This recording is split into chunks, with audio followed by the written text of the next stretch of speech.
Breaking দিয়ে দিই, একটা ব্রেকিং এই মুহূর্তে আপনাদের সামনে। আপনারা দেখেছেন যন্তর মন্তরে যে আন্দোলন হয়েছে, ছাত্র আন্দোলন হয়েছে, এবং সেখানে পর্যন্ত নাশকতার ছক ছিল এই হামিমদের। দিল্লির যন্তর মন্তরে সেখানে নাশকতার ছক ছিল, প্রতিবাদে মিশে গিয়ে নাশকতার ছক, এমনকি পুলিশের পোশাক পরে সেখানে নাশকতার ছক কষছিল এই হামিমরা। নাশকতার ছক ছিল হামিম মণ্ডল এবং তার শাগরেদদের।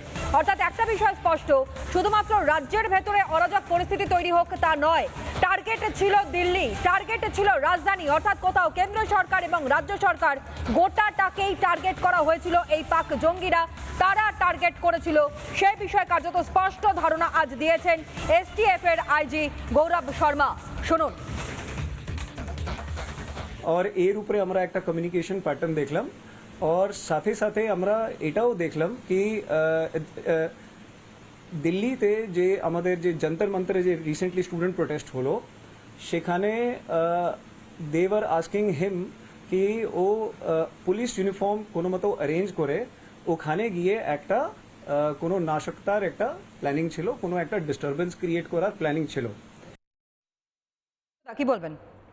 আমি তো একটাই কথা বলবো যে রাজশ্রী বারবার শুধু বাংলাদেশ আর পাকিস্তানের সাথে কম্পেয়ার করছে, একবারও ভাবছে না যে আমাদেরই পাশের দেশ চায়না আমাদের থেকে পরে স্বাধীনতা পেয়েছে, আমাদের থেকে বেশি পপুলেশন ছিল, তারা আজকে আইনটাকে শক্তিশালী করে তাদের দেশকে আজকে বিশ্ব সেরা তৈরি করেছে। শুধু তা না, নিরাপত্তাতেও তারা এক নম্বরে আছে। তো সেই আইনগুলোকে ঠিক করো, প্রিভেনশন না না প্রিভেনশন অফ করাপশন অ্যাক্টের উপর বেশি ভালো আইন বানাও, তাদের ভালো আইনটা নাও, খারাপটা নিচ্ছ কেন? তাদের ভালো আইন কোন জায়গায় আছে? একটা চাকচিক্য তাদের আইনের মধ্যে, আরে তাদের মতন তুমি চায়নার মতন করতে চাইছো, তুমি চায়না করতে চাইছো, তুমি সিপিএম পার্টি বানাতে চাইছো, autocratic rule, dictatorship of the proletariat, democracy থাকবে না, শুধু চারটে শহরের বাইরে আর গ্রামগুলোতে লোকে না খেতে পেয়ে পড়বে, পদদলিত পিছিত হবে। দেশের বিরোধী কোনো অ্যাক্টিভিটিস করার আগে কোনো সরকারি বিরোধীকে যাতে সে চিন্তা করতে শুরু করে দেয়, এত বছর ক্ষমতায় ছিলে কেন করোনি? সব সমস্যার সমাধান এত বছর ক্ষমতায় ছিলে কেন করোনি? শুধু পাকিস্তান এত বছর ক্ষমতায় ছিলে করোনি কেন?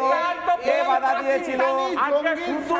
শুধু সরকারি, তুমি সরকারি প্রতিনিধিদের পক্ষ নিতে ঠিক আছে, কিন্তু দেশের নিরাপত্তাটাও দেখো। তৃণমূল দলের সম্পর্ক আছে কিনা এটাও খতিয়ে দেখার দরকার, কারণ পাকিস্তানের সাথে তৃণমূলের যেটা মাখো সম্পর্ক ছিল এবং তৃণমূলের নেত্রী মমতা ব্যানার্জি প্রাক্তন মুখ্যমন্ত্রী, তার সঙ্গে পাকিস্তানের সম্পর্ক সবাই জানে। পাকিস্তানের পার্লামেন্টে দাঁড়িয়ে মমতা ব্যানার্জির প্রশংসায়, মমতা ব্যানার্জির উপরে পাকিস্তান তাদের আস্থা রাখে, ভরসা রাখে। সেই মমতা সরে যাওয়া থেকে পাকিস্তানের সমস্যা হচ্ছে, পাকিস্তান ঘরে বাইরে আজকে সমস্যায়, বালুচিস্তান স্বাধীন হয়ে যাচ্ছে, পিওকের ভারতে ফিরে আসা শুধুমাত্র সময়ের অপেক্ষা। সেই জায়গায় দাঁড়িয়ে পাকিস্তান এবং মমতা ব্যানার্জি তৃণমূল এরা হাত মিলিয়ে হতে পারে না। ভারতের ইন্টেলিজেন্স রয়েছে, কেন্দ্রীয় সরকার তারা প্রতি মুহূর্তে সেদিকে নজর রেখেছে। এই মুহূর্তে আরো একটা ব্রেকিং আপনাদের সামনে রাখবো। নানা ধরনের কন্টেন্ট দেখার জন্য লাইক করুন, শেয়ার করুন আমাদের ফেসবুক পেজ, সাবস্ক্রাইব করুন আমাদের ইউটিউব চ্যানেল। পাশাপাশি অন্যান্য ব্রেকিং নিউজের জন্য অবশ্যই চোখ রাখুন রিপাবলিক বাংলায়।